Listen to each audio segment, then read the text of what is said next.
Hindi. Kaya may backlight. We basically troubleshooting Pero blank yung directly. image. Need to introduce. Mostly number videos on 50. YouTube are the same how to troubleshoot this kind of problem. 5,500. Made in China pero parang galing ibang bansa. Bye-bye. Blank image. Walang image. May backlight.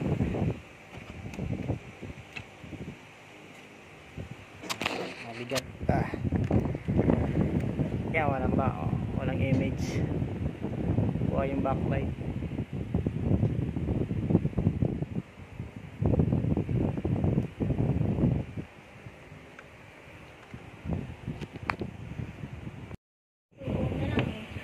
Hindi nakuha sa sa tape method. Shorted pala yung chip and flex. Tapos ito din, shorted na rin yung nyo, chip, yung niya, flex din. Yan na siya natutong na, matigas na rito banda area. Buti na lang swerte mamata, dalawang part to yung chip and flex nya. Ito merong left tsaka right, tapos itong tinanggal natin. May pag-asa ka pa kasi may natira pa yung kabila doon. Pinalitan na lang din tong flex mo kasi sunog na rin naawa pa. Ayan na siya buo. Sige, sarada na natin.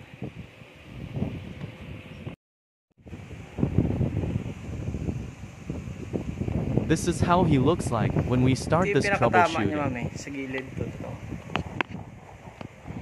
Minsan may naiiwan. We directly remote the connection of the lugs at the right side. May naiiwan na mga guhit.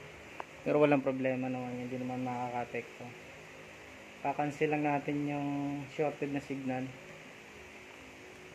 Lumalabas tong ganitong sakit sa mga mainit na panahon, tapos mainit yung bahay. Kasi pag imagine mo to, mainit tong TV na to pag dinipo mo yung ilalim o yung gilid, tapos sabayan pa ng init panahon, init yung backlight nya, nainit yung panel nya, nag-shorted yung yung linya sa loob. Never blame people in life. The good people give you happiness.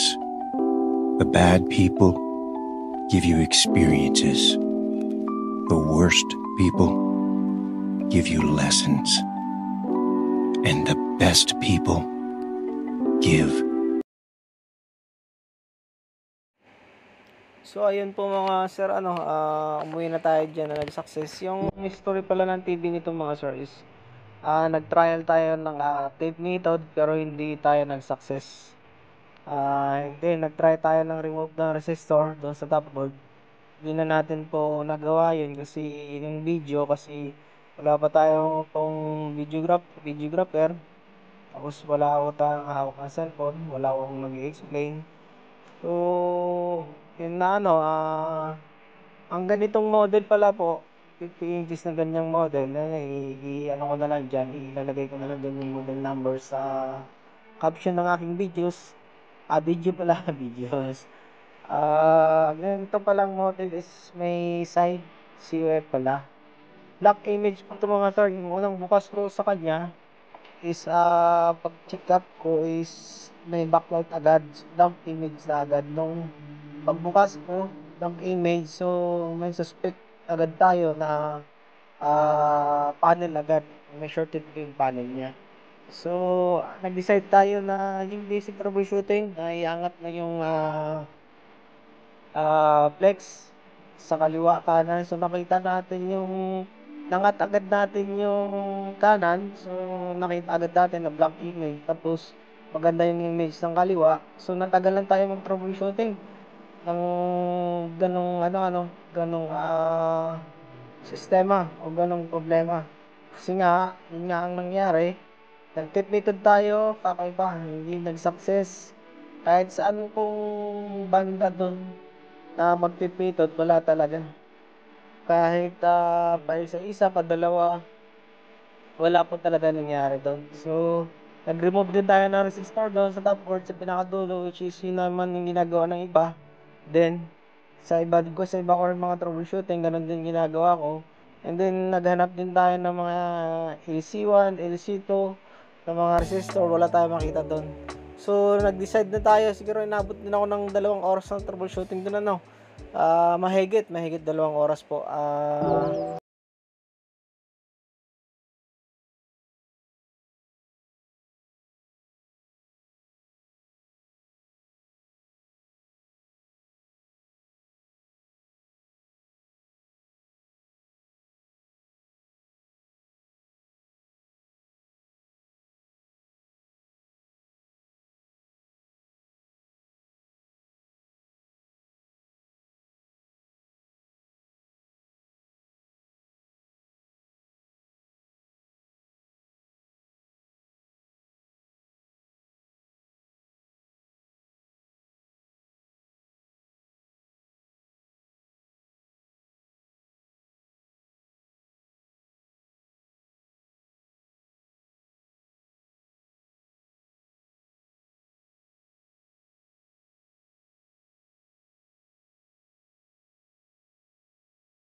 Yan, nasa buhay na tubig. Yan, nasa buhay na tubig po kayo mga sir. Hanggang sa papaliko kayo dyan sa kaliwa. Papuntang Patinig Araw na yan. Tapos papunta na ng aking shop. So, ayun po mga sir, kakat ko na lang yung videos na to. In-insert ko na lang yung boses ko para ma-explain din nyo sa mga customer natin dyan, sa mga baguhan na gano'n yung naging solusyon natin. Alright, so maraming salamat po sa panonood. Please subscribe naman po sa aking YouTube channel.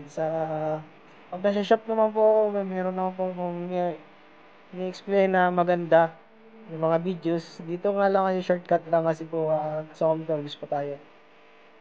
Pag sa home service po kasi, pag wala tayong Gcash, para ako lang mag-isa, kailangan na agad natin ng solusyon.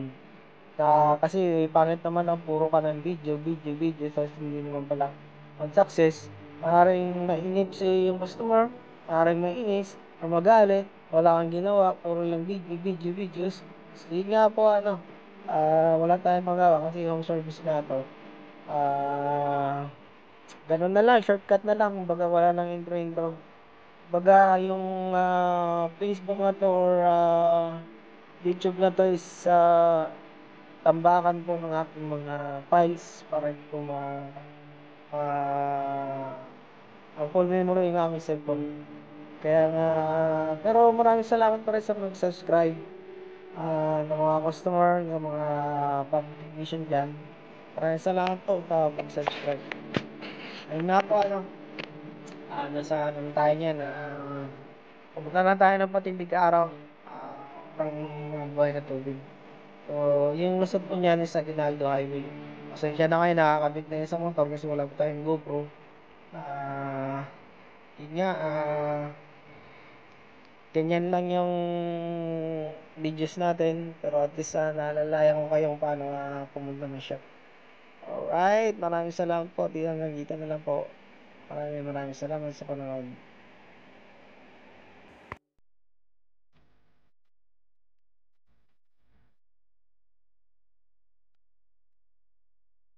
See you in my next video.